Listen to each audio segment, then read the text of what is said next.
Assalamualaikum warahmatullahi wabarakatuh.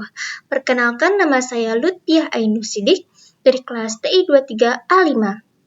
Yang terhormat kepada Bapak Agung Nugroho Eskom Mkom selaku dosen pengampu mata kuliah lingkungan basis data. Di sini saya akan menjelaskan materi tentang lingkungan basis data. Lingkungan basis data merupakan sebuah habitat di mana terdapat basis data untuk bisnis. Tujuan utama dari sistem basis data adalah penyediaan pemakaian melalui suatu pandangan abstrak mengenai data, dengan menyembunyikan detail dari bagaimana data disimpan dan dimanipulasikan. Di sini ada 3 level abstrak dalam database. Level yang pertama yaitu level eksternal atau view. Level yang kedua yaitu level konseptual. Level yang ketiga yaitu level internal.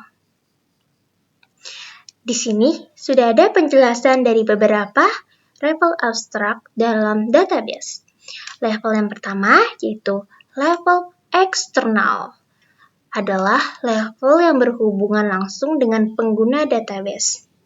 Selanjutnya, level internal adalah level di mana data disimpan secara fisik dalam bentuk kode, teks, angka, bits. Lalu, level selanjutnya yaitu level terakhir itu ada level konseptual. Adalah level daripada administrator database.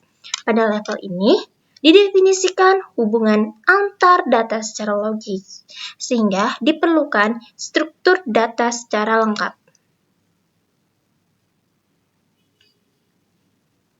Selanjutnya ada data independence. Data independence dibagi menjadi 2 bagian. Bagian yang pertama yaitu physical data independence. Yang kedua yaitu logical data independence. Selanjutnya juga ada pengertian dari DBMS. Apa sih DBMS itu?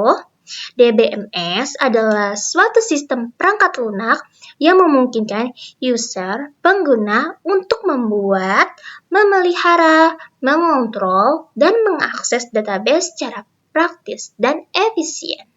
Dengan DBMS, user akan lebih mudah mengontrol dan memanipulasi data yang ada.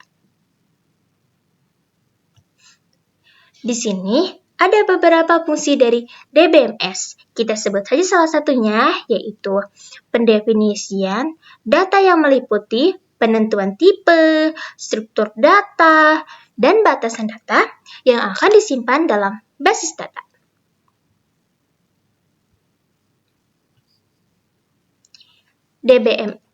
DBMS ini menggunakan 2 bahasa.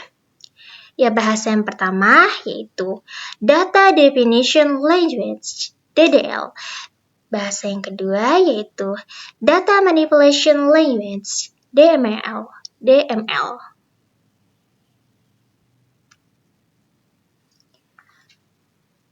Arsitektur DBMS multi-user ini ada 3 user.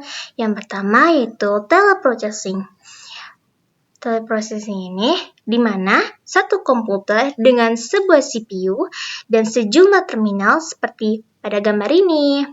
Lalu file server diproses didistribusikan ke dalam jaringan sejenis LAN, Local Area Network. Lalu client server menunjukkan cara komponen software berinteraksi dalam bentuk sistem. Di sini ada data dictionary. Data dictionary ini berisi tentang yang pertama yaitu nama-nama user yang mempunyai wewenang untuk menggunakan DBMS. Yang kedua yaitu nama-nama item data yang ada dalam database. Yang ketiga yaitu jenis dan ukuran item data. Yang keempat yaitu batasan untuk masing-masing item data.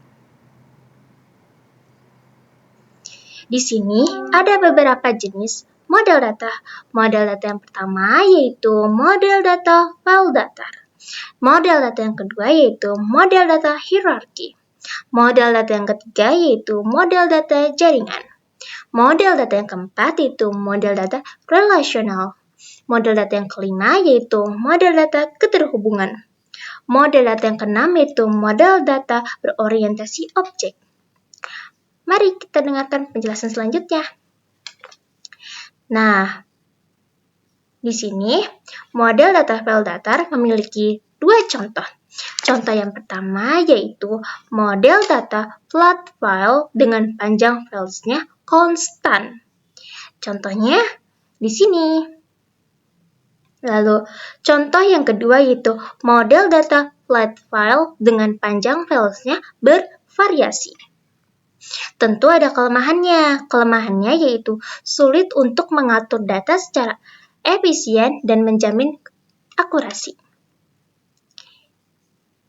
Model data yang kedua yaitu model data hierarki. Ini adalah contoh dari model data hierarki.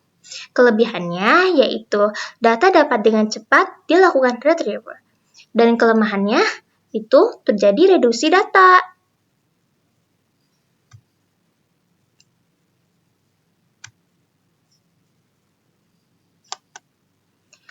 Model data yang ketiga yaitu model data jaringan. Ini adalah contoh dari model data jaringan. Kelebihannya yaitu data lebih cepat diakses, lalu kelemahannya tentu ada, yaitu user harus memahami struktur basis data. Lalu, model data yang keempat yaitu model data relasional. Berikut ini adalah contoh dari model data relasional. Kelebihannya yaitu mudah untuk mengimplementasikan integritas data. Dan kekurangannya yaitu user harus familiar dengan relasi antar tabel.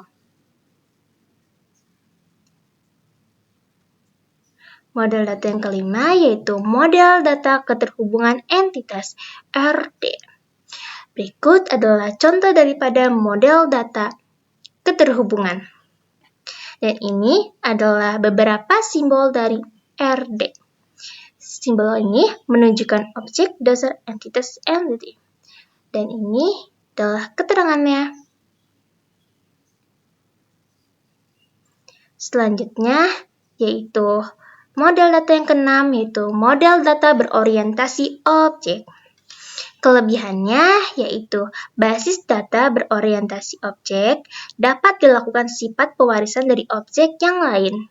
Dan kelemahannya yaitu user harus memahami konsep berorientasi objek karena basis data.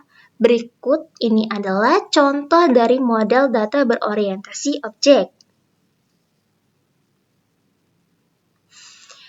Saya akhiri, mohon maaf bila ada kesalahan kata. Sekian dari saya. Wassalamualaikum warahmatullahi wabarakatuh.